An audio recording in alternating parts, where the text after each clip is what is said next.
Good evening, ladies. Jane, as always, your food was excellent. Thank you, Mr. Jim. I'm glad you liked it. Take care of yourself, okay? Don't work too much. You saw that, right? Stop it, Sophie. Why should I? He's a good man, has his own business, stands on solid ground. And he respects you. He likes you a lot. Jane, honestly, aren't you tired of being alone all these years? Since your husband left, it's been, what, 15 years? 16. George was 4 when he left. Now he's 20. And you've been working non-stop. I know you do it for your child, but don't you deserve some rest too? How can I rest? Expenses pile up, his studies are demanding. Architecture isn't cheap. Every month, he needs drafting tools, paints, models. And you sacrifice everything so he can succeed. I don't mind. He's a good kid, never asks for much.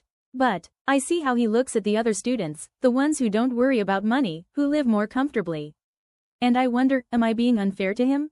You're not being unfair. You're raising him right. But Jane, what about you? Mr. Jim looks at you in a way that, well, you know. This isn't the time for such things.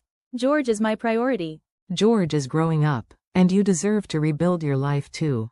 And where is George now? Where else? At his university. My little bird doesn't trouble me at all. Just think, he's paying his own way through school on scholarship, having been among the top entrants in architecture. Well done, my dear. You should be proud of him.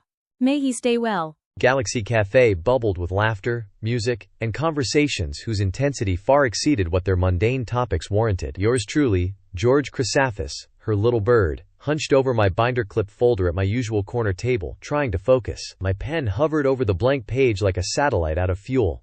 My mind? Well, that had been orbiting the far side of the room for the past hour. Lisa laughed at something one of her friends said, her golden hair shining so brightly in the sunlight that I briefly wondered if I needed sunglasses. There was a magnetism to her presence, something that made the room revolve around her like she was the center of the universe. To me, she wasn't just beautiful, she was untouchable. A lighthouse of confidence in a sea of ordinary mortals. And of course, she remained completely oblivious to my existence. I glanced down at myself, an old t-shirt, jeans that had probably shrunk in the wash. Or maybe I just grew taller? Yeah, right. And sneakers whose soles were fighting a losing battle for survival. Obviously, a girl like Lisa wouldn't spare a glance for someone like me. I scooted my chair back a little further, trying to fold into myself as much as possible. Lisa glowed with confidence. Me? If I were a color, I'd be beiged. You okay, George? Bill, one of the few classmates who tolerated my existence, smirked like he'd just uncovered state secrets. Lisa again, huh? You've got that creepy stalker stare going on. I'm not staring, I lied, my grip on my pen threatening to snap it in half. I'm just studying human anatomy. For architecture, obviously. Sure, buddy, Bill snorted. Good luck with that. She's into guys like Danny, tall, athletic, and financially stable. You know, the opposite of you. The word stung. But it wasn't just Danny, the basketball prodigy / Adonis hybrid, who made Lisa seem light years out of reach. It was my entire life's aesthetic. Dad? Vanished when I was 4. Like a magician, but with less applause. Mom? Worked diner shifts so long the regulars thought she was part of the furniture. Budget? Luxuries meant not reusing tea bags.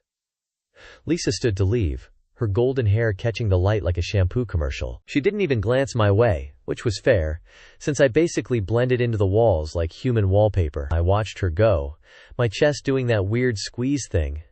50% longing, 50% indigestion. Maybe she didn't know my name. Or worse, maybe she did. But then, the master plan flickered in my brain. Last Saturday, at the Strangers concert, Lisa had practically glowed when the guitarist shredded his solo. Bingo. Her kryptonite wasn't just confidence or biceps, it was musicians. I peeked at the flyer in my folder, a crimson electric guitar, identical to the one owned by Danny, my neighbor, nemesis, an overall life ruiner. Secret weapon? I'd been secretly practicing for years on my dad's old acoustic, my emotional support object. Now, it might actually be useful. Problem? Guitars cost more than my entire wardrobe, which, granted, was just 3 shirts and hope. My wallet held half the amount. Solution: more odd jobs. Read: becoming the neighborhood's unpaid errand gremlin. Lisa wasn't just a girl. She was a supernova, outshining mere mortals like me, and hey, wouldn't cut it. I needed a grand gesture. A way to turn invisible into unignorable. Or, at least into that weird guy with the guitar.